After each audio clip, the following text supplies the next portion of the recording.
We never know where life will lead us or what may hinder us along the way.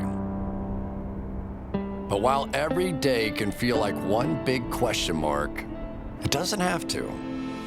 With the right insights, strategies, and solutions from Western and Southern Financial Group, together we can look ahead to leave the unknown behind.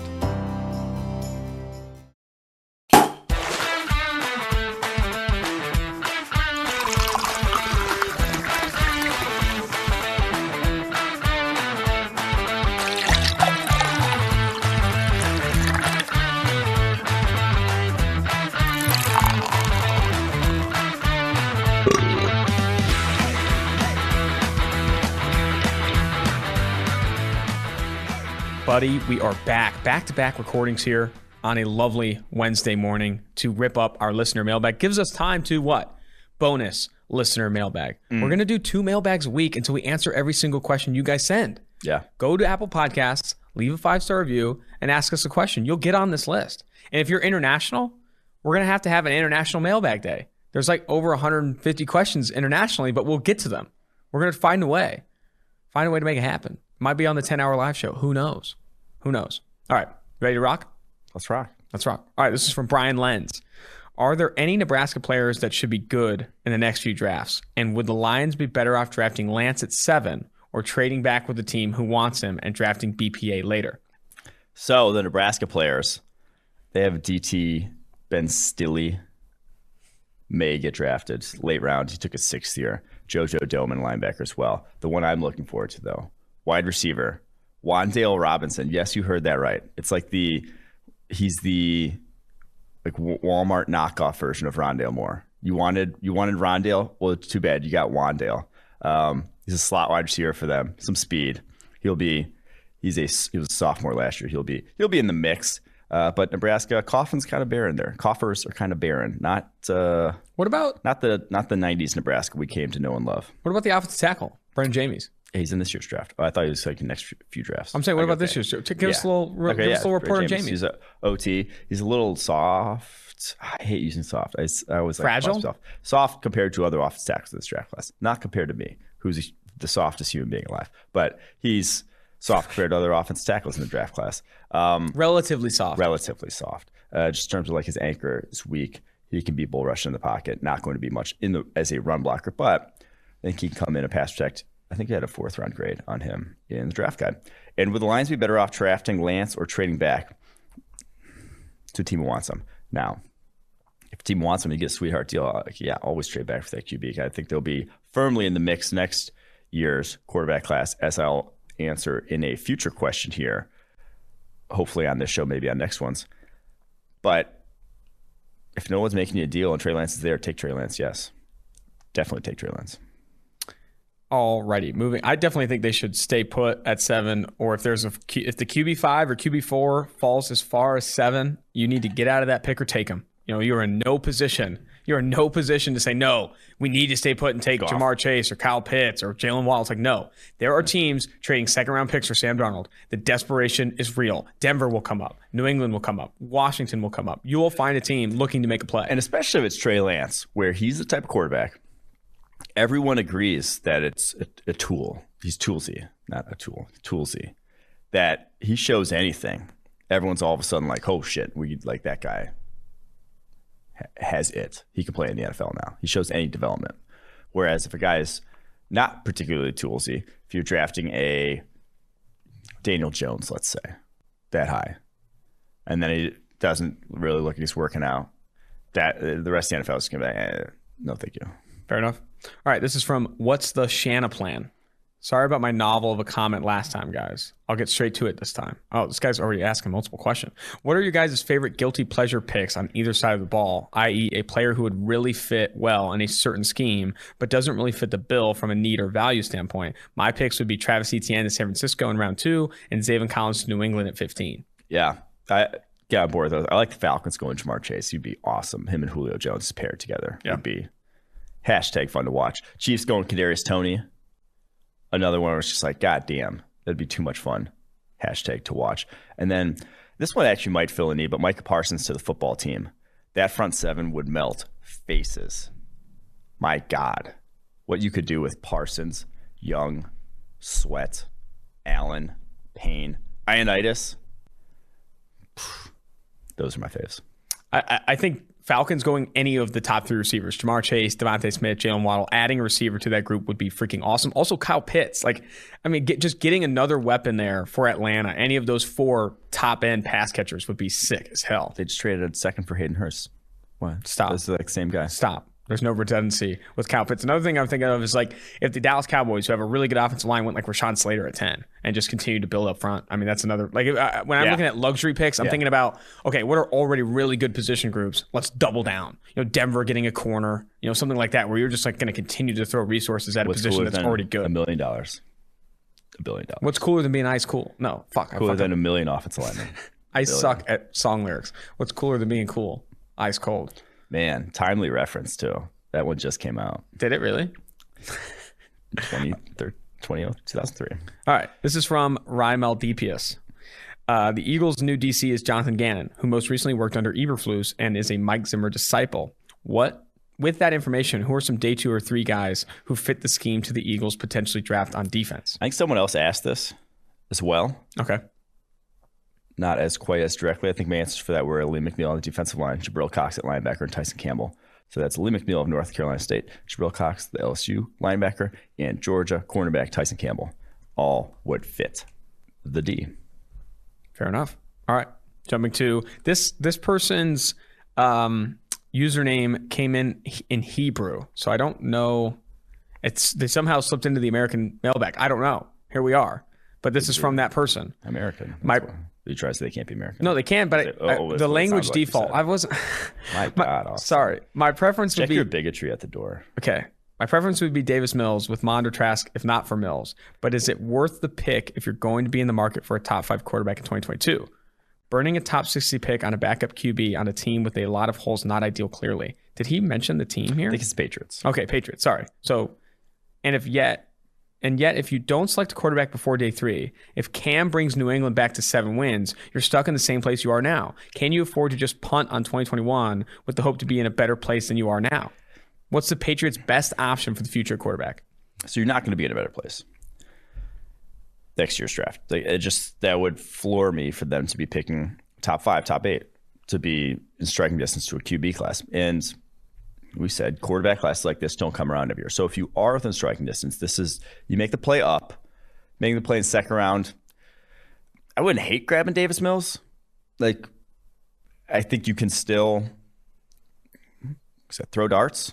It never hurts to throw darts, especially at the most valuable position in the NFL. But I would take that dart you might throw in the second round and just use it to go up in the first round.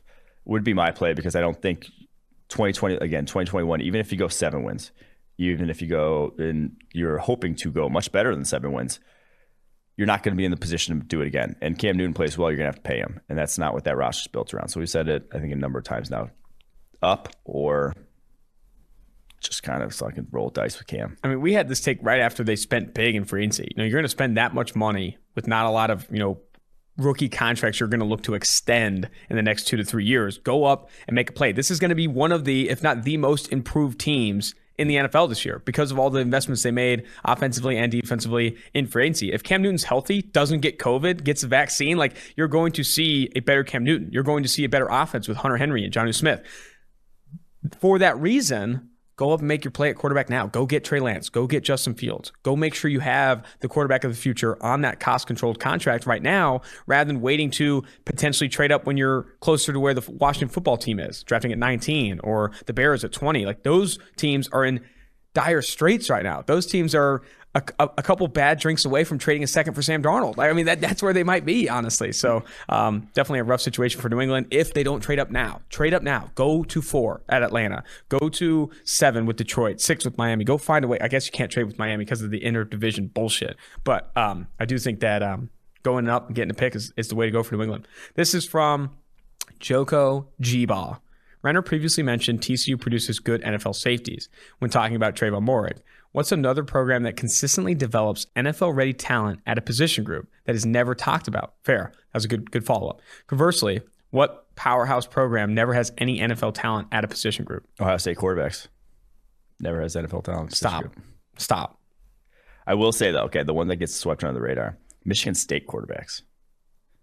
Kirk Cousins, Brian Hoyer, Drew Stanton, Nick Foles, even Connor Cook, and people like Brian Lewerke last year. That's a crazy amount of NFL quarterbacks for a program that no one talks about. That's with good reason, though. That's a fair take, yeah. So I think Michigan State quarterbacks fits that bill. The other one I'd say Mississippi State defensive tackles. Fletcher Cox, Chris Jones, Jeffrey Simmons. You got 3 damn near blue chip in Jeffrey Simmons' case. The other 2 are blue chip defensive tackles from one school that no one's calling them DTU. Mm-hmm. I think those 2 on either side of the ball are 2 that kind of get those shit. You think about them, you're like, oh wow, they actually do. San Diego State running backs. Rashad Penny, Donald Pumphrey. Just what about churning them. Iowa offensive line? See, everyone talks about them, though. See, I feel like it's Wisconsin offensive line, Notre Dame offensive line. I feel like in comparison to them, it's a little underrated. It might be. Iowa probably has the best track record in terms of just NFL. And they got Linderbaum coming up. Linderbaum, Wirfs, Alaric Jackson, Brandon Scherf. They don't have to throw in Alaric Jackson there. But I mean, they're NFL guys. Marshall Yanda. They got a bunch, yeah. What about Iowa DBs? Desmond King.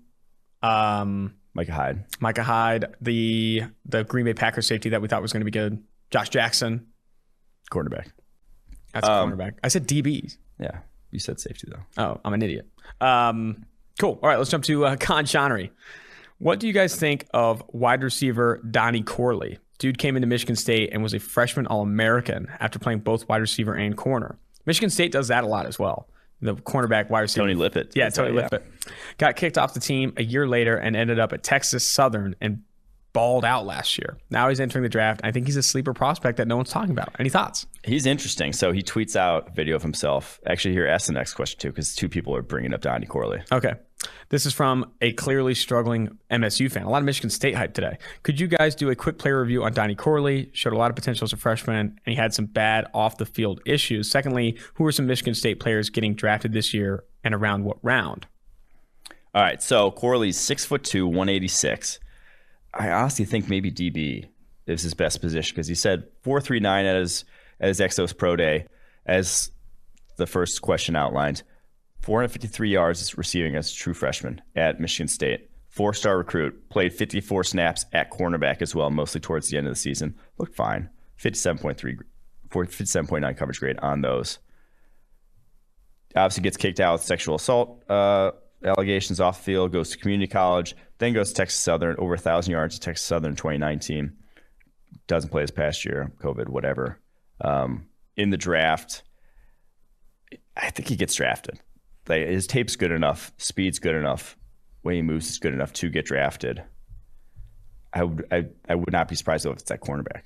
And I think that's where his skill set looked, in my opinion, the most impressive. And everyone wants the tall cornerback that can move. Everyone wants him because he's only 186 pounds at 6'2". He's kind of skinny for a wide receiver. And on his Texas Southern tape, he's just running go balls all that time. This year's draft, Shakur Brown, probably the only one who I would say gets drafted. They got Naquan Jones too. I don't think he will.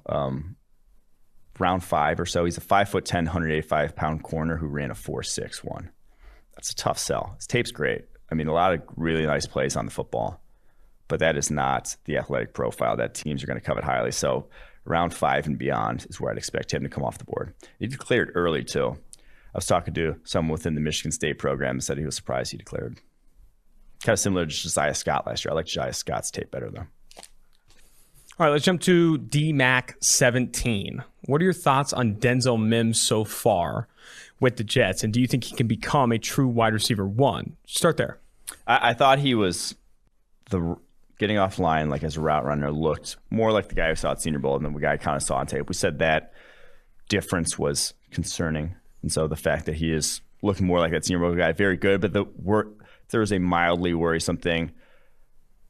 The receiver he was at Baylor was this contested catch, body control guy. He only went 3 of 11 contested situations as a rookie. Now, not a huge sample size, not great, but like he was a skinnier contested catch guy. And a lot of times the skinnier contested catch guys, they started to get bodied at the NFL level when they are going against NFL strength at cornerback. So that is maybe the mildly concerning thing, but again, it's only his rookie year. I Bad quarterback play. Did not have a situation that was set up for him to succeed. So this year with Zach Wilson, I'm guessing a guy's going to give him a lot of those chances down the football field. Much more going to be indicative of who he is. Dude, I'm excited for potentially a second-year breakout from Denzel Mims. If Zach Wilson can get out there and make some plays, he can be the Dax Milne of the Jets offense. I mean, Dax Milne, they leaned on Dax Milne a ton at BYU. Follow-up here from D-Mac.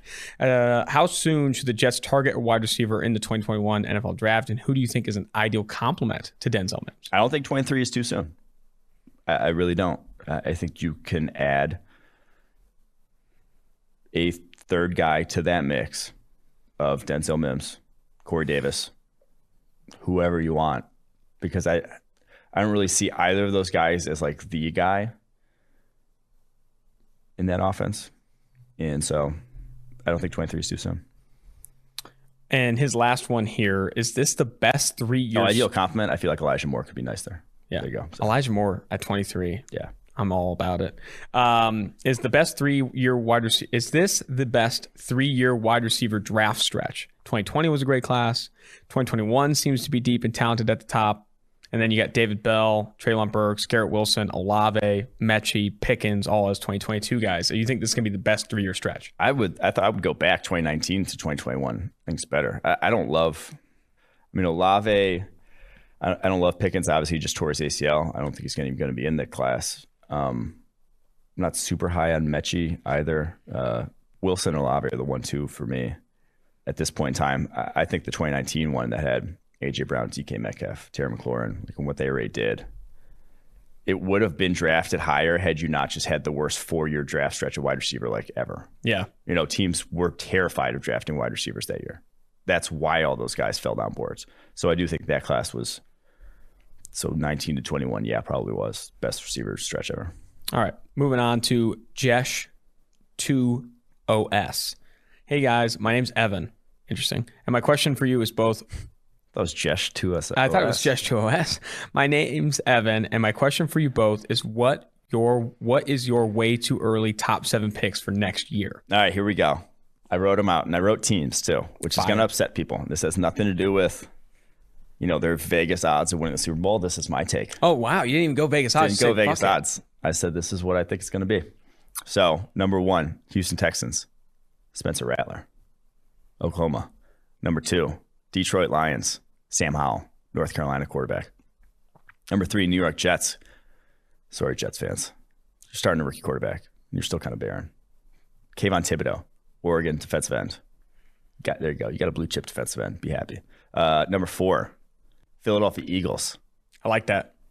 Keaton Slovis, USC quarterback. Number 5, Las Vegas Raiders. Sorry to do it to you. That's fine. Derek Stingley Jr. The I like LSU Derek Stingley. Cornerback. Yeah, he's a monster. Number 6, Jacksonville Jaguars. Your guy. Oof, I hate that I had to do this to Urban Meyer and T-Law. But number 6 overall pick, Kyle Hamilton, Notre Dame safety. There you go. You got a blue chip safety. And then number 7, Quinn. I mean, this is not surprising to me. 7 is better than I thought it was going to be. Cincinnati Bengals. Go Zach Harrison, the defensive end from Ohio State. There you go. There's your top 7 picks. I don't know why you want 7. You just wanted me to include the Bengals. He wanted me to include the Bengals. Evan did. And the Bengals go for the hometown guy. Even though pair him up with Sam Hubbard. Wait. Who's the head coach? Oh, that's a good question. Who do you think would be the head coach? Joe Brady. Yeah, Joe Brady. How sick would that be? It will be Joe Brady. Burrow, Chase. That would be sick as hell. I'm all the way for it. I'm all about that. All right, this is Oof. I've got 2 questions here. I hope they don't have too much beef. Most recent pod I heard the Mustache Man said he likes team-specific off-season building questions. So as a massive footballer fan, here's mine. This is for the Cowboys. Free agency they were going to sign, so we're still behind here. Trey Boston. This doesn't look like the Cowboys anymore. This looks like the Washington football team. Okay, Washington football team. They signed Trey Boston, Curtis Samuel, Alex Anzalone, Corn Elder, Nate Jerry, Jacob Hollister, and some sort of meh free agency quarterback. They did get the meh and Ryan Fitzpatrick, and they did get Curtis Samuel. Some of these other guys, I mean, there's special teamers for the most part. Jerry, Corn Elder, what the fuck are we even doing? Why do you want Nate Jerry? Jacob Hollister, what's the point? But then you look at his draft here for the Washington football team. Wide receiver Rashad Bateman of Minnesota at 19. He gets Jamin Davis of Kentucky at 51, which would be sick if he falls that far. Your boy Shakur Brown out of Michigan State at 74. All the way at 82, which is possible because of the size stuff. Yeah. Ardarius Washington, TCU safety. 125, Brady Christensen. After that pro day, I think he's going higher. The BYU tackle. He goes at 125. Then you have Sadarius Hutcherson, I think South Carolina offensive lineman at 164. Your boy, KJ Stefferson, former Notre Dame standout turned Jacksonville State standout. Not quite a standout. Not quite a standout, 245. And then DJ Daniels, which is that the Minnesota corner, Minnesota safety? No, DJ Daniel is the Georgia corner. Oh, that's I think might end up being the safety. I kind of like him at safety. But this, yeah, I mean, you picked like all my guys. So, yeah, I'm going to like that. That's sweet. You hit on Curtis Samuel in the offseason. Boston's still a free agent. Could still make a play. So, dude, if you're able to get Bateman, Davis, Washington, and Brady Christensen, that's a pretty slam dunk draft with your first 4 or 5 picks. Shakur Brown, I could hit or miss, but I'm a fan. Yeah. All righty. This is from... Yes, sir. Oh, wait. Okay, so then he had a follow-up question. Oh. That's a lot of beef in that question. So the last one's simpler. How likely do you think it is that the Cowboys lock into Patrick Surtain at number 10 just because Bama corners come back together? I don't think it's going to be because of that. Yeah, no. Because he's the best corner right now. But I do think that's very likely. All right, this is from Yes Sir 1234623. Thoughts on Spiller and Smith, both A&M running backs, but Smith can play slot and receiver occasionally. Both are sophomores. Do you have an early grasp on how they will perform next year? Would you expect one to become RB1 over Breece Hall? No, I love Breece Hall, man. But should anything could happen. We're still pretty far out to be making declarations, but I do love Breece Hall as top running back in that class as we stand right now. I think Smith, he's really more of a wide receiver. I would not consider him a running back. I think you're misusing him to be calling him a running back, but I like him as a slot wide receiver. Isaiah Spiller, one of the better power backs, coming back to be 225 as a true sophomore last year already. He was shredding tackles left and right. I am a fan. He just doesn't have quite top end speed, high end juice. Not quite there. So he is, but he has the buy type for the NFL. He'll be an NFL running back for sure. I love the collegiate love we're getting on the mailbag. Michigan State, some Texas A&M guys. We got to make the tailgate tour. Spreading it. This year, tailgate tour. I've never been to Texas A&M. We're going around the country. College Station. Let's run it. All right, this is from Bats for Bats. You know where I want to go tailgate? I've always wanted to go tailgate at Baylor. They have the new stadium with like the river or whatever that surrounds the stadium, and you see all those boats and everyone's tailgating on the boats. My God. I haven't seen that. That sounds You've never awesome. seen that? No. Oh, every time I see them, like, now if Baylor just had a football program, that'd be cool. But, why are you hating on Baylor like that? They don't have they just won a national championship. I mean, it's probably a pretty good time down at Baylor right now. It probably is a sick ass time. The moat around the stadium is loaded. All right, this is from Bats for Bats. I love that. Oh, my question is on the PFF mock draft simulator. I love that there you can edit draft for need, care for positional value, and randomness to see how everything can change. You can also, on the mock draft simulator, you can also change for public versus PFF board, which is awesome. Like you can skew towards the public consensus or skew towards how PFF sees the class. That's another nice slider on the mock draft simulator. I'm curious what you guys think is the most realistic setting for the actual NFL draft today. I know this is hard to explain without the visual, but both for the draft for need and care for positional value, go 5 pegs on the right. Okay, blah, blah, blah. I know the answer. Yeah, I was going to say, you know this, I don't. So what I would do is I would do care for it all starts in the middle. All of the sliders start in the middle. Take care for positional value down 2 notches. Bang, bang. Take randomness down 2 notches. Bang, bang.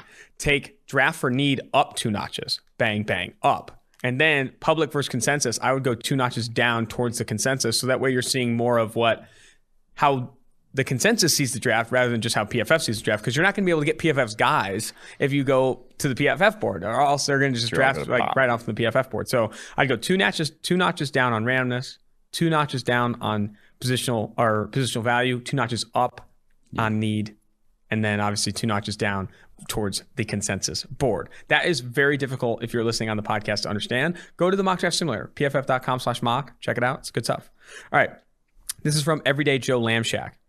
I've made a 2-round Dolphins mock for you two to break down, and I have 1 follow-up question. Fair enough. So this guy obviously turning in his card here before they traded back from 3 to 12 and then up to 6, but he has Penei Sewell at 3, Jeremiah Usu-Koromoa at 18, Rondale Moore at 36, and then Kenneth Gainwell, the Memphis running back, at 50. Let's pretend he took Penei Sewell at 6, because I think he still could be there. So everyone, the interesting thing I thought of the other day, maybe it's not that interesting, but everyone's like, oh, they want one of the blue chip wide receivers. That's why they traded back up. Shit, maybe they feel like everyone else, feel like other people, and think Slater and Sewell are the two best offensive linemen in this class, and that it's a steep gap between them and the next best, which I believe it is. Maybe that's who they wanted. Now, not 100%, but I would. They could still be players for Penei Sewell. That's all I'm saying. And then JOK, Rondo Moore, like, yeah, that's fucking awesome. I like that guy. Those guys are difference makers and are unique skill set sort of guys. Kenny Gainwell, 50, I don't think he's kind of an every down back is the issue I would have there. You got to throw him behind a pretty bad offensive line compared to what he had at Memphis, and he's an undersized kind of one-trick receiver guy.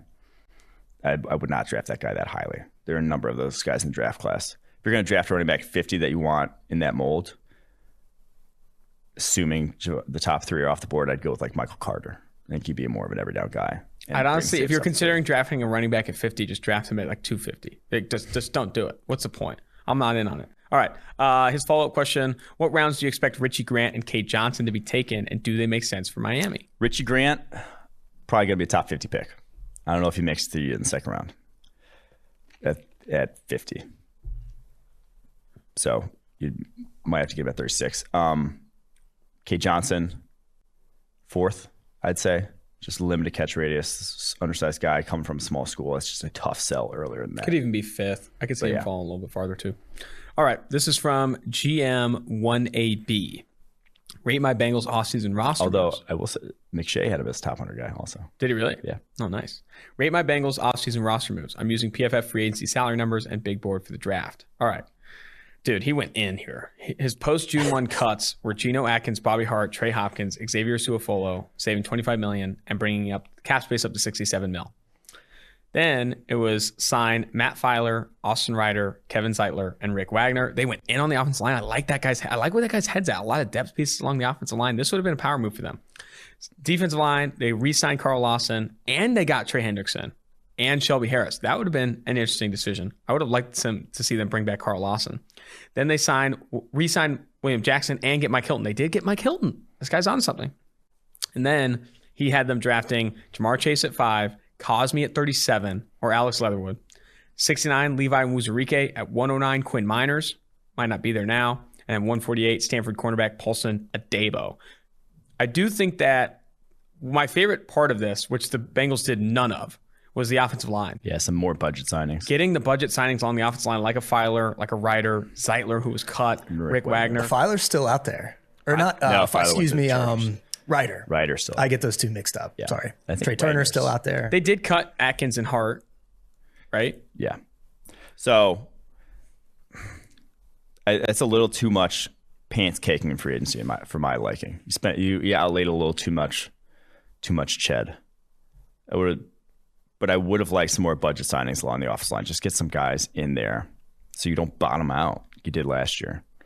Like Ricky Wagner, I'd still like to add that if you're not going to draft. If you really are tied into Jamar Chase, which obviously in your draft, you had Jamar Chase at 5, get a third tackle just in case. By all means, don't let your quarterback get murdered. I do think signing Carl Lawson and Trey Hendrickson at the value we saw them sign at $50 million a year would be kind of insane. I don't think you want to spend $30 million on both those guys.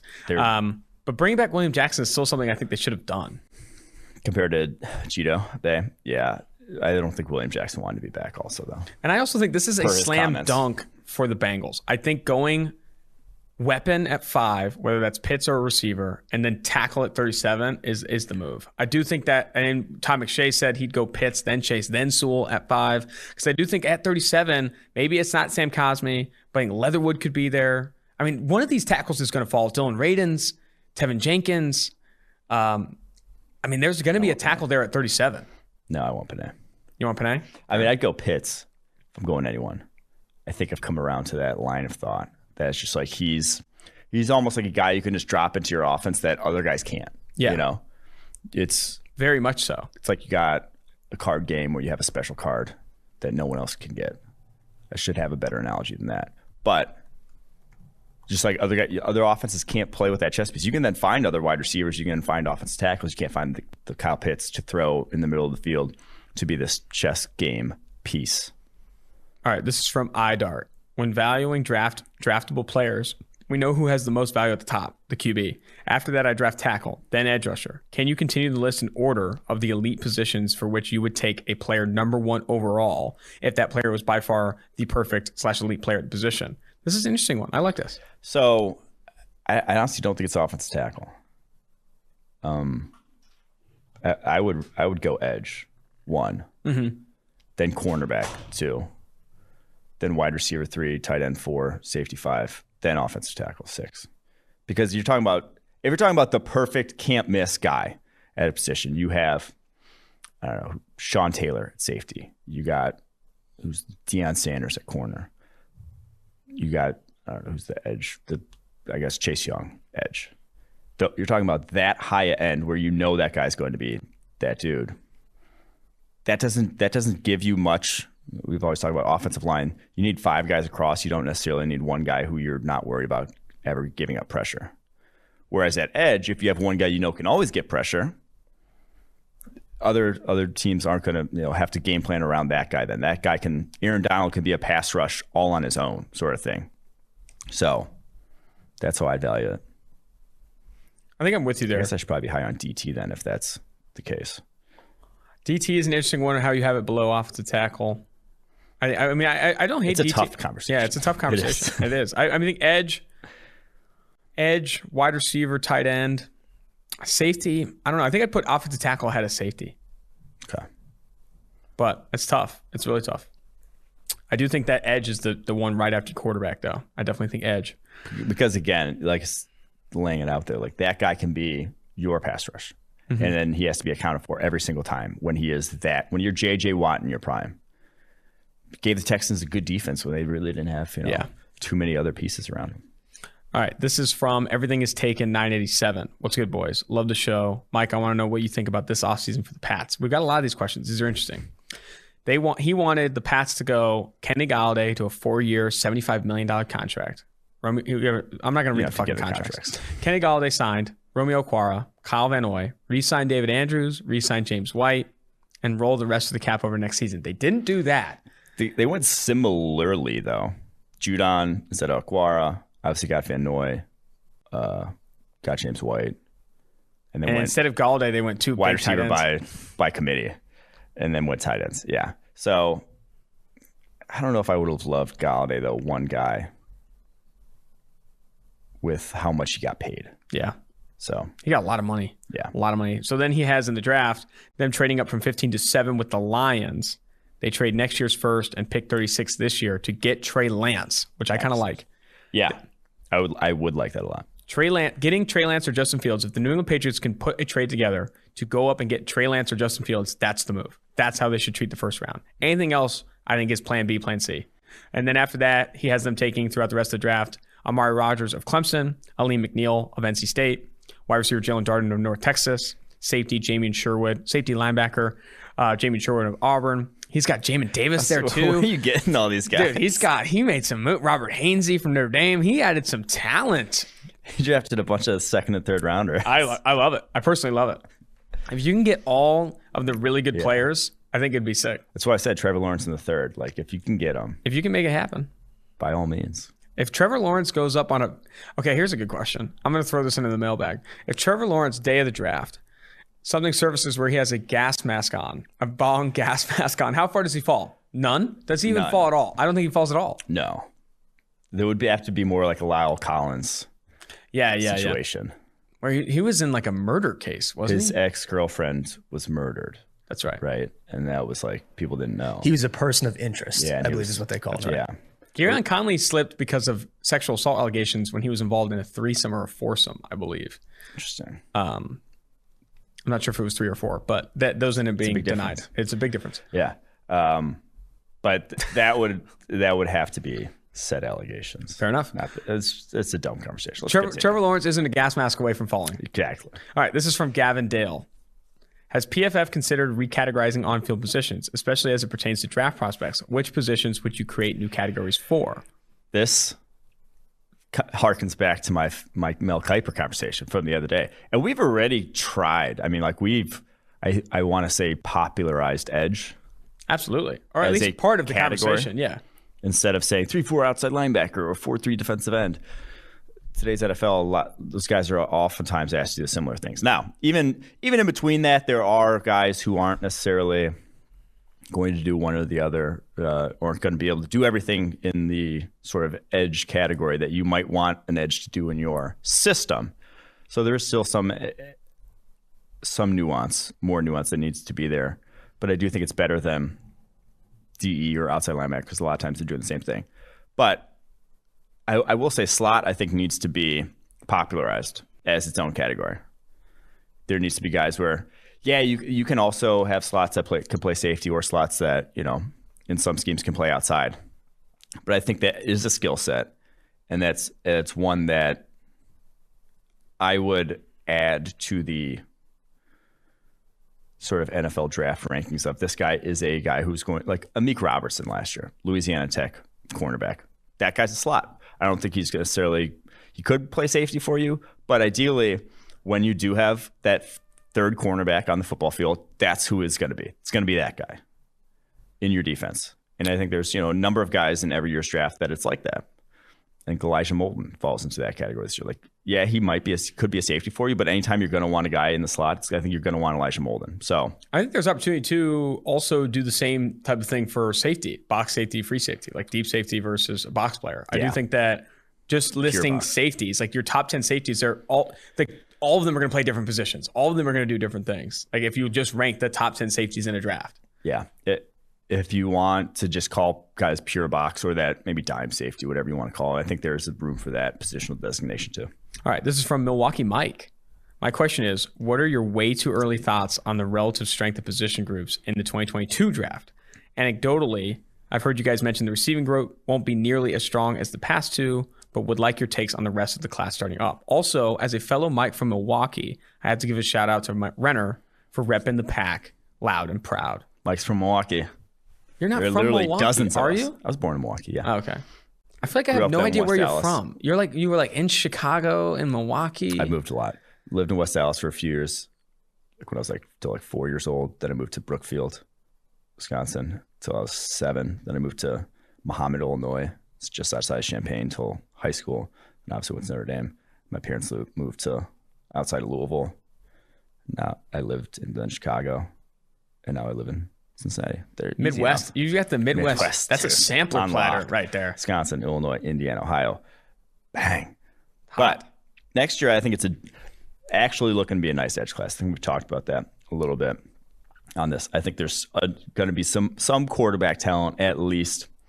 I think the wide receiver class is going to be a bit of a downfall, especially from these last two. And I think you're going to have a weaker offensive line class. There's not a lot of younger offensive line prospects like Tyler Linderbaum, still one guy coming back where I'm like, I feel good about that guy. Not a lot of others that I can throw in that same vein. So that's how I feel. The other positions you really have not gotten deeper into. Sorry to disappoint. All right, this is from Julian Louise. Do you believe the Dolphins will regret not trading for Watson? No. Not now. I mean, I think they, in retrospect, have to be doing jumping jacks.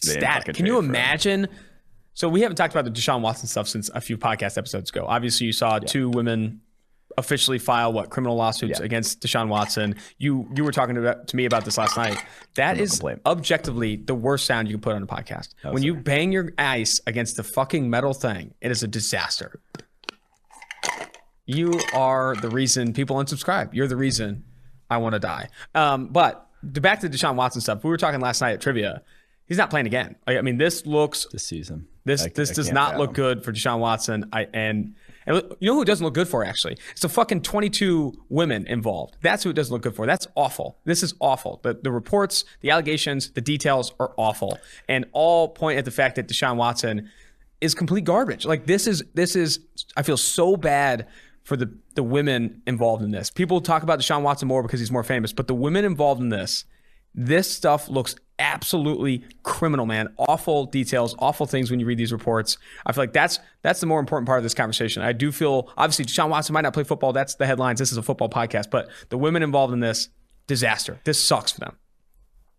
And it's to rope back to Deshaun Watson. I don't care your thoughts on the credibility of these women or whatever. Put that aside. Just think to yourself, why does a guy need to go to 40 massage therapists? Why does someone who can hire a professional masseuse with the contract they have, who has team masseuses with the Houston Texans, why do they need to go to 40, 50 plus massages, that therapists that they solicit over Instagram? Why did he ask multiple of them to sign NDAs? This again, credibility. Those are like allegations again, like whether you find those, what those women are saying credible or not, that's in your heart. But why, ask yourself why he would need to go there in the first place. That way. Travesty, man. Really feel bad for the women involved in those cases. It's awful. It's an awful situation, but had to bring it up with Julian Louise. The Dolphins will not regret trading for Deshaun Watson. What's the date on that question? This is like early March, mid-March. It was before the stuff kind of broke down. I kind of want to read it through because a QB of his caliber rarely becomes available at the prime of his career. Given the massive draft capital needed to make the trade and our needs for playmakers on the offense, do you believe building around Tua is the right decision?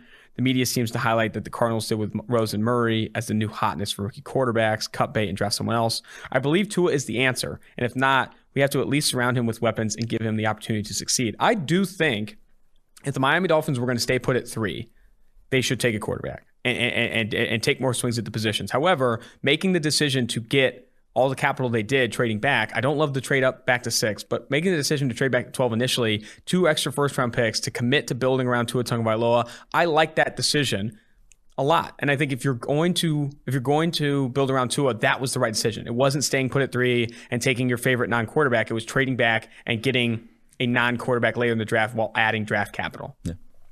Yeah. Going to the next question here. This is from Dahami. I think this might be Dahomey. I don't know. It's with an A. It's hard to say. What do you guys think about defensive end Wyatt Hubert in the NFL draft? I'll show you right here. It's right here. This is Wyatt Hubert in the draft. T-Rex arms. What has he got? 29.5-inch arms? I think 30 flat.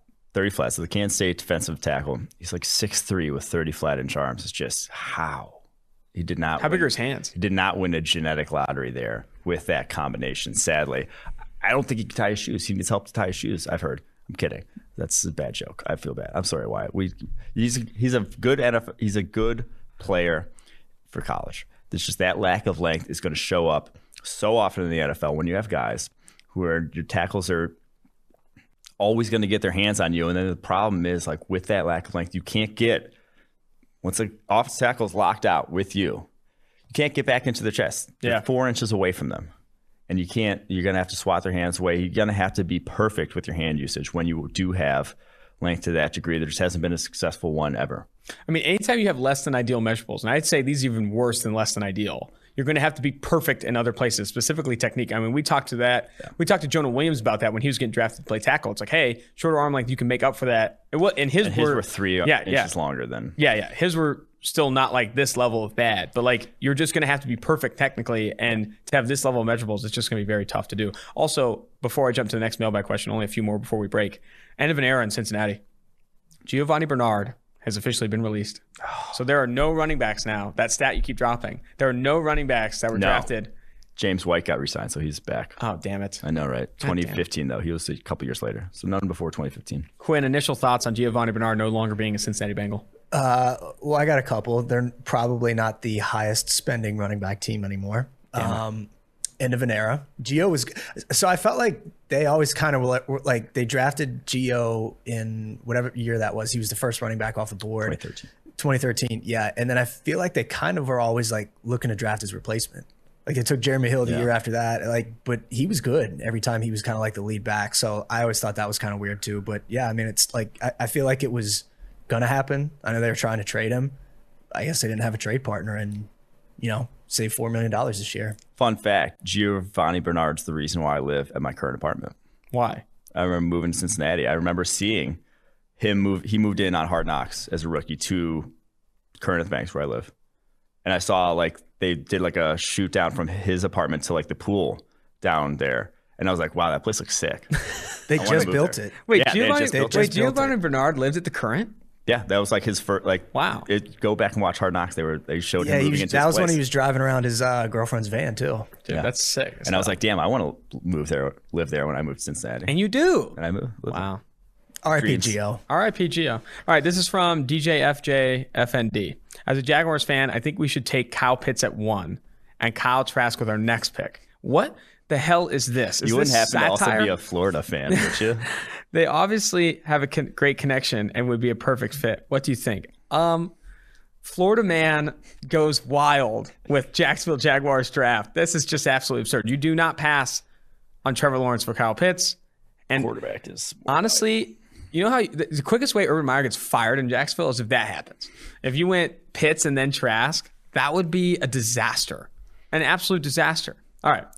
You prioritize the quarterback. To go back to actually a serious answer to this question, the negligible seeming difference between quarterbacks that at any other position wouldn't really matter. You know, a guard, a Pro Bowl guard versus just a run-of-the-mill quality starting guard, that might not be that big a difference. At quarterback, that's like 3 wins. So you don't make that trade-off at the quarterback position. Apparently, Giovanni Bernard asked for his release. Oh, no. Dude, he's out. All these Hey, you know what, though? Get out of Cincy. You know what, though? You got the best stash in Cincinnati now. Let's go. Let's go. That's the big takeaway competition. from this. That's my final thought on Giovanni Bernard's release. Can't miss now, fellas. I'll see you at the banks. This is from KR295708. Had a question about comp picks. Say you're the Lions and you lose Kenny Galladay to free agency, and then you sign another receiver in free agency. Would the Lions lose their comp pick they got for Kenny Galladay? All right, so compensatory picks. We talked about this briefly with Brad on the episode, but it's based off of like banding. It kind of bands in terms of the contracts each guy gets going out and the contracts you sign coming in.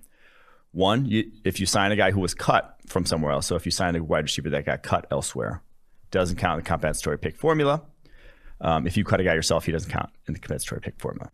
So they still are going to get a 3rd round compensatory for Kenny Galladay because his contract band was so high, and they lost other guys below that. So they lost Marvin Jones, Jared Davis, Matt Prater even would factor in that compensatory pick. So when they signed guys like Jamal Williams, Rashad Perriman, those cancel out the later picks that they would have gotten. They did lose like a 6th rounder by signing Jamal Williams that they would have gotten had they not signed Jamal Williams because they lost Jamal Agnew. So they will still get that 3rd rounder for Kenny Galladay. But if they went out and signed, say, I don't know, Trey Flowers again, or they went out and signed a big money, instead of signing Romeo Aquara, they signed Matthew Judon. That might cancel out because the pay bands of how much they would sign a guy for matches up with the pay bands for the Kenny Galladay signing. So if the pay bands are lower, though, it cancels out the lower ones first. So you have it. Hopefully that made sense. I don't know if it did, but I think you did a good job there. I think you did an okay job. Need there. a little visual. Go back and listen to the episode we interviewed Brad Spielberger. I think it's. I'm not sure we went too deep in the weeds onto that, but yeah. Okay, fair enough. All right, this is next one here. Last question. Hudson Wang. What if the Patriots re-signed David Andrews, took Najee Harris in the 1st and Jackson Carman in the 2nd, and then ran a base set of 6 offensive linemen, 2 running backs, 2 tight ends with Wynn, Onwenu, Andrews, Mason, Brown, Carman, both Harris's at running back, Damian, and Najee, Hunter Henry and Jonnu Smith at tight end. Super Bowl? I think yes. I'm with Hudson Wang. I think they might honestly do this. It's going to be run heavy, dude. It's going to be run heavy. I mean, they ran a lot of 6-0 line last year with 2 tight end also. So dude, Jackson Carman is your 6th O-line too. It's kind of sick. Yeah. Getting Carman in there, that positional versatility. You got Onwenu, Wynn, Carman, Shaq Mason. You got Trent Brown back. That is a unit right there. Talk about zigging when other teams are zagging. That's a zig and a half. You know what you could do too? 7 O-linemen. Hell, 8. 8 offensive linemen. I don't think you can legally do 8 offensive linemen. One would have to be off the ball, but yeah. One would have to be like tight end. But you can't. You need Hunter and Jonnu on the field. True. They take Cam Newton's spot. Jonnu's under center. I like that actually. All right. Well, that's going to do it for this mailbag here. We're catching up. We're moving quickly. I know we're still answering questions from before free agency, but I swear we're catching up. That's only what? I think we're through about March 18th, right around there. March 18th. And it's only April 7th. We're going to get there. Are we? I think we're going to get there. If not, we're going to do the 10-hour live show. I mean, this is the first time we've been under a month. Yeah, we're going to get there in a while. Yeah, I believe. We encourage you to continue to put questions in on Apple Podcasts, even though we're barely catching up. Please put your questions in on Apple Podcasts. Leave a 5-star review there and drop your question in. We will get to it eventually, regardless of when we attack it. Now, let's get interviews going with Washington edge defender Joe Tryon and Indiana safety Jamar Johnson. Now joining the 2-for-1 Drafts podcast is former Washington edge defender Joe Tryon. Joe, great to have you on the show. Appreciate you having me, man. Let's talk about this pro day. You know, you're telling people on Twitter that's 4.5. Don't that's a 4.5. Don't tell me anything. I think it was official numbers were in the 4.6 areas or whatever. Came in at 6'5", 259. How do you feel like that pro day went for you? I think I did well. You know, I proved what I wanted to prove. You know, I did run a 4.5. You know, I ain't hearing those 4.6, man. That's 4.5, but regardless of that, you know, I'm ready to get back to real football. You know, the numbers is good and all, but I just know it's been a minute since I've been on the field and I need to get back to it. So I'm ready to get going. Yeah, absolutely, man. Talk about that decision you made to obviously opt out of the 2020 season. What all went into that decision, and what have you been working on in the year without football? It was just the wacky circumstances with the Pac-12 commissioner canceling in August, you know, deciding, you know, to have a season later on in the year, you know. He told us that he wanted to have a spring season, and I was like, all right, you know, the draft is in the spring. I'm not going to play. I'm going to get ready for the NFL draft. And then I opted out in early September, started training, went down to Orange County. And then he want to say, you know, 2 months after I'm in training, you want to be like, yeah, the season's back on. And I think it was late November. They scheduled a 6-game season. And by then, you know, I was already with an agent, already had fees, and I couldn't come back in. You know, I couldn't pay the fees back to become an NCAA eligible student again. So I was already committed, and I thought about coming back, but like I said, there was just too much to do it, and I was already committed to the process. Yeah. Totally understand that, man. I was talking to Levi and Wuzurike, former teammate, about the same situation. It was a wacky year for the Pac-12 and the Big Ten. Both those conferences didn't know their season was up in the air, and then it was back, and it was canceled, all that stuff. Pretty crazy, man. What have you been doing in the year, you know, in the year without football? Obviously training a ton. I think Levi and Wuzurike said, and I quote, that guy swears a lot, man. You got to be careful around that guy. And I quote, he got big as shit. Did you get big as shit working out this past year? Obviously, I've stalked the Instagram photos along with half of Seattle, I'm sure. How is getting ready this offseason or this year, and what have you been working on specifically to prepare for the draft? I really focus on my diet aspect, you know, putting in the right things in my body, you know, and I feel like, you know, just seeing the results really got me motivated to continue to eat well. You know, college, you know, you just go by eating freaking fast food, all that, whatever you can afford. But I'm not gonna say I was never like, I was fat, but man, I wasn't eating the right food in college. But I just can't wait to, you know, have a good diet and see how much it affects my game, you know. I was able to change my body, and I'm ready to, you know, put that on tape now. What were some of the hardest foods to cut out? And did you like get a nutritionist, or did you just kind of do all the research yourself? How did that process of like actually getting your diet cut down go? It was pretty simple because when I went to Orange County, we had a private chef, and the meals are being cooked for me. You know, when you want to eat healthy, you know, you got to cook yourself. You know, that I know a lot of people get lazy. You know, people like to cut corners. That's what I did growing up. So, you know, just having the accessibility to a private chef was really helpful. And, you know, just knowing what to put in your body, knowing that, you know, some fried food ain't gonna help you, you know, have a better workout the next day. You know, just knowing what's right and what's wrong is pretty much what I did. What before, obviously, the new Joe Tryon was entering the world here, what was some of the favorite fast food places you're hitting? Man, I was hitting like Jack in the Box. I was a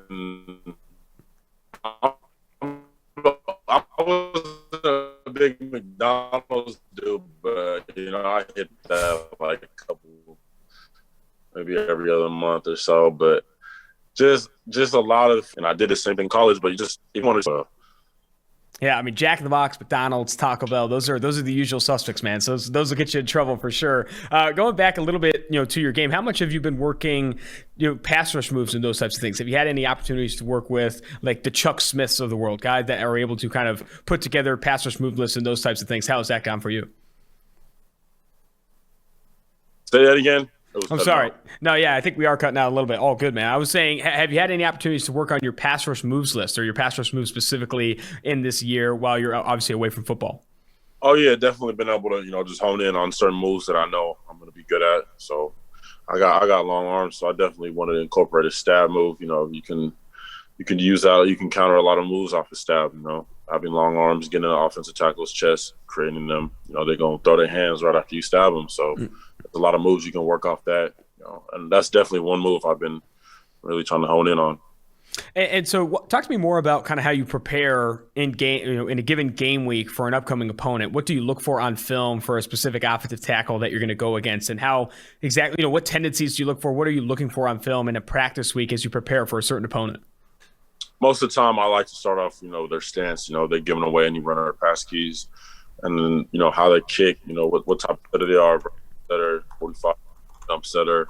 So I like to, pretty much create a list of moves that I'm going to use against them that counters what the type of setter they are. And especially, I'll go in, decide, if they're a low hand puncher, they're coming down, a lot of chops work against that, cross chops, all that. If they're a high puncher, they're coming at your chest, trying to choke you out, man, two hands swipe, get their hands off you, quick little swipe.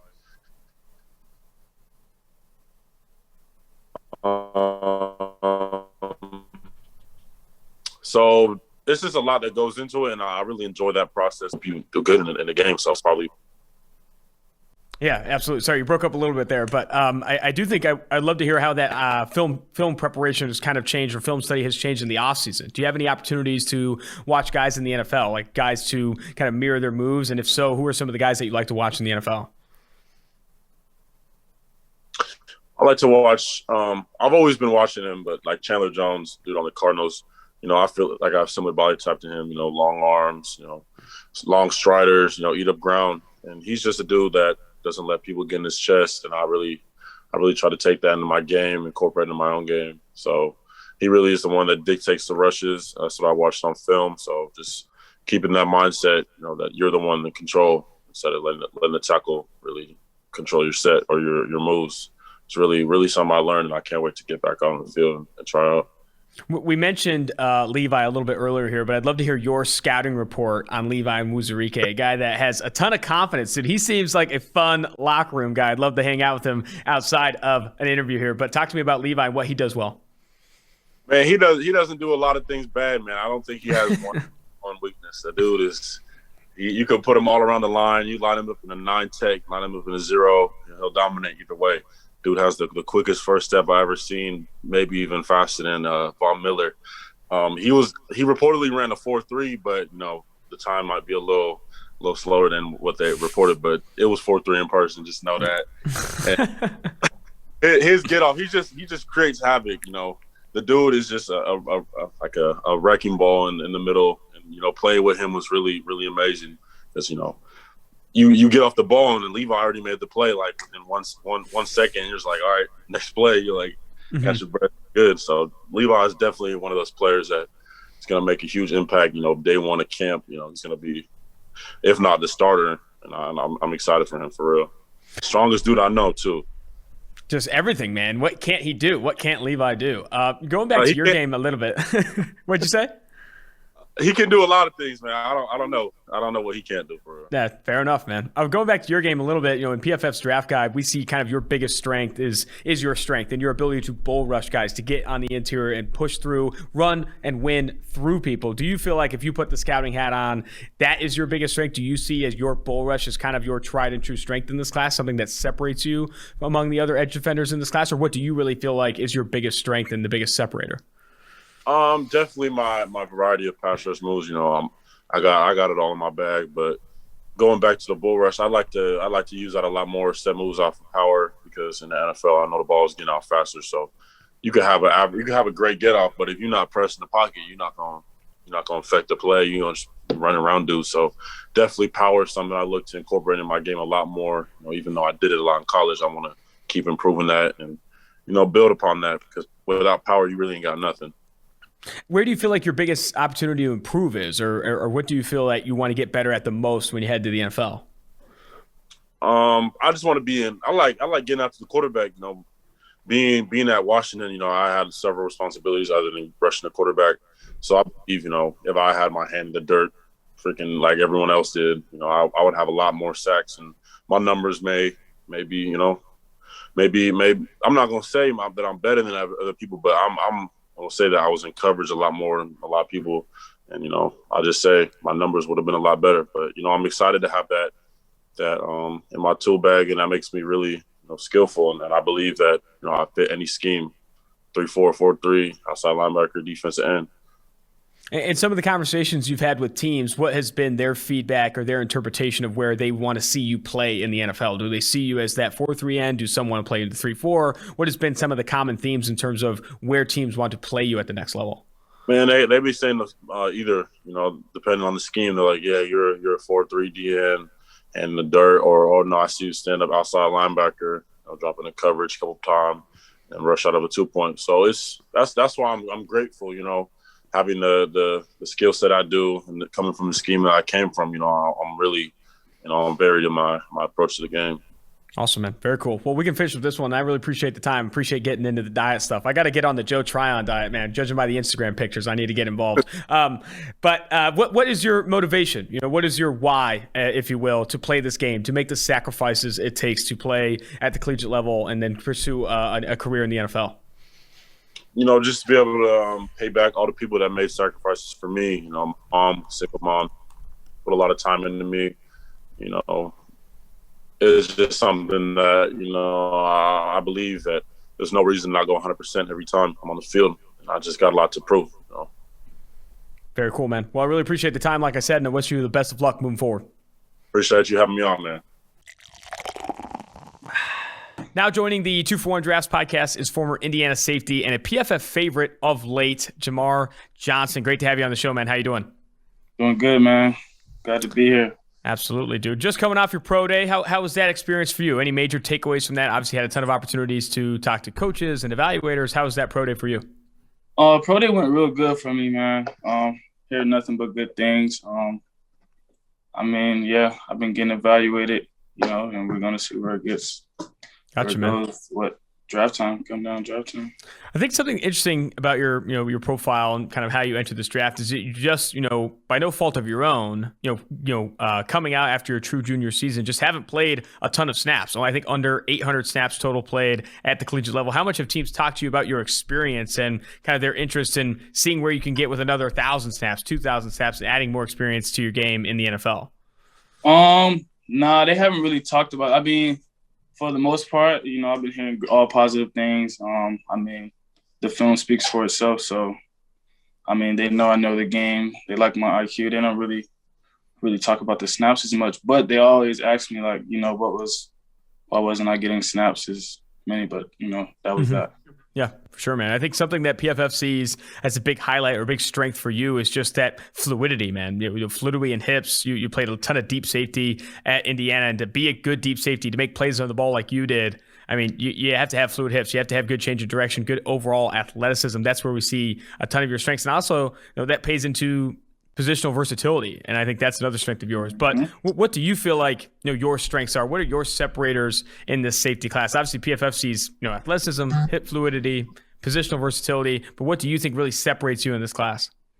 I mean, what separates me, I believe, is just like, I mean, my IQ of the game and my attention to detail. You know, I'm always critiquing myself and trying to figure out how I can do things better. And I mean, like you said, the versatility. I mean, I like to be versatile. You know what I mean? I started out as a corner, so, I mean, I played both. So I really just call myself a DB because, I mean, I could play any position on the field as a DB. So, I mean, that, my hands, you know, my disability to make – I don't think nobody's made more plays than me on the ball in this draft, really. So, that's another thing.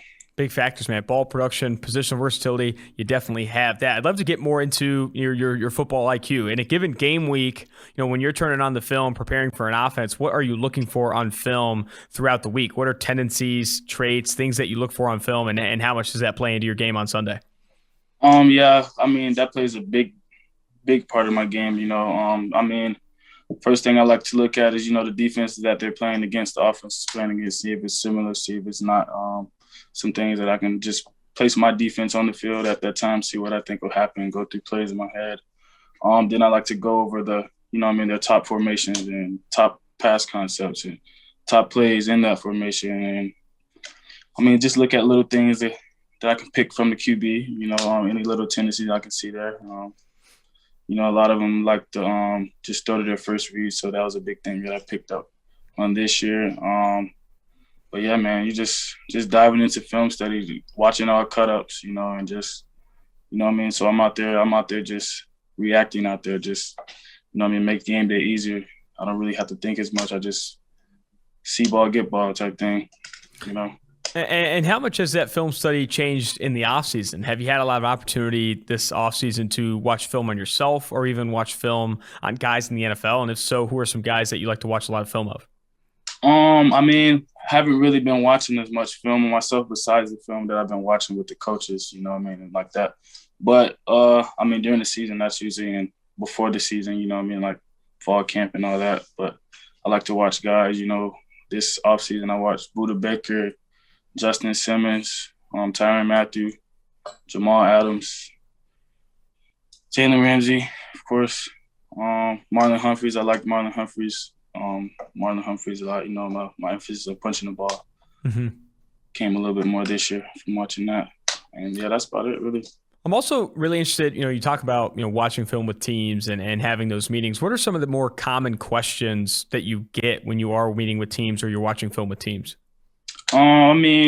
Just like, I always have to just go over my defense and, what is this guy doing? What is this guy? I know the whole back end. I usually know the whole back end's job, down to the linebackers, to the Huskies, to the corner. So that's a lot of the questions. I get the concept questions and, you know what I mean? Mm-hmm. Yeah, absolutely. What can beat these coverages? Like what can be the cover? What are cover 3 beaters? What are cover 4 beaters? And things like that. Just testing my knowledge. Testing that football IQ. You love to see that. I'd love to turn back the clocks a little bit and focus on your high school career, man. You were MVP, team captain, 2-time district title winner, 3-year football letter winner, and big track guy as well, 4-year letter winner with track and field. What positions did you play in high school? And then what were some of your events in track and field? Man, high school, I played it all. I literally played every skill position. I played safety, cornerback, strong safety, linebacker, quarterback, running back, wide receiver, slot receiver, return specialist. I did all that in high school. So, that's where I really get all my moves and things from, my versatility from, because, I was just always that athlete on the team that could, I'm just doing whatever it takes, whether it's offense, defense, returning. I want to put the, stress on me to come up with the win. So that helped me a lot, playing all those positions. So that helped my IQ really. And track, I was a hurdler, 110 hurdler, long jumper, 4x4, 4x1, 300-meter hurdles. Those are my main events in that. And my strongest probably was before I stomped my heel and long jump. It was long jump. Then my second, basically my first 2 was the 110 hurdles. I always feel like, when you're recruiting in college, you got to go after the guys that played everything in high school, because 9 times out of 10, that dude's an athlete, and also is going to come in well-versed, playing multiple positions in the obviously on your football team, regardless if you put him at safety, cornerback, and stuff like that. That's awesome to hear that you had all that success in college. I think the other question I had for you would be interested to know, for defensive backs specifically, I think talking trash is a big part of the game. You talk about Marlon Humphrey, Marcus Peters, Richard Sherman, Jalen Ramsey, these guys that you've even spoke to. You got to get into the mental side of the game. It's like a game within a game. It's like a chess match, because oftentimes too, if you're playing defensive back, even if you're playing safety, you're going against the same guys every play. You're seeing the same guys, same names every single play. How do you approach the mental part of the game? What's your take on talking trash a little bit? I like to have fun, say if I, throw somebody off me on the block, like, I like to talk a little trash, like, come on, bro, like, what are you doing? Chill out. But just things like that, I talk a little trash, but I like to talk my trash, like, one-on-one, right? So where they can hear me, not many people can hear me. Yeah, absolutely. I definitely think the word fun is important there. Talking trash is also fun. It keeps you engaged. Exactly. It keeps you engaged, keeps you in the game, keeps you motivated, all those things. Jamar, I really appreciate the time, man. We can finish with this one. I ask all the prospects this. What is your motivation or your why to play this game and continue to make the sacrifices needed to play college football, to pursue a career in the NFL, train at the level you do, watch film at the level you do? What is your motivation, your why to continue to pursue this as a career? Just my motivation as, I just want to be the best, so that pushes me enough right there. And just staying consistent and, reaping the rewards of staying consistent and getting to work and doing what I love to do, and actually get paid for it, that just adds a cherry on top, but it's really what I love to do. And I feel like, I want to be the best at it. So that's what I do. Wanting to be the best is a great answer to that question. I definitely respect that, man. I really appreciate the time, and I wish you the best of luck moving forward. Yes, sir. Appreciate it, Austin. That's going to do it for this episode of 2-for-1 Drafts. Until next time, make sure you leave your 5-star reviews, drop your questions in. Until next time, Austin Gale, Mike Renner, producer David Safaro, producer Mike Quinn, 2-for-1 Drafts.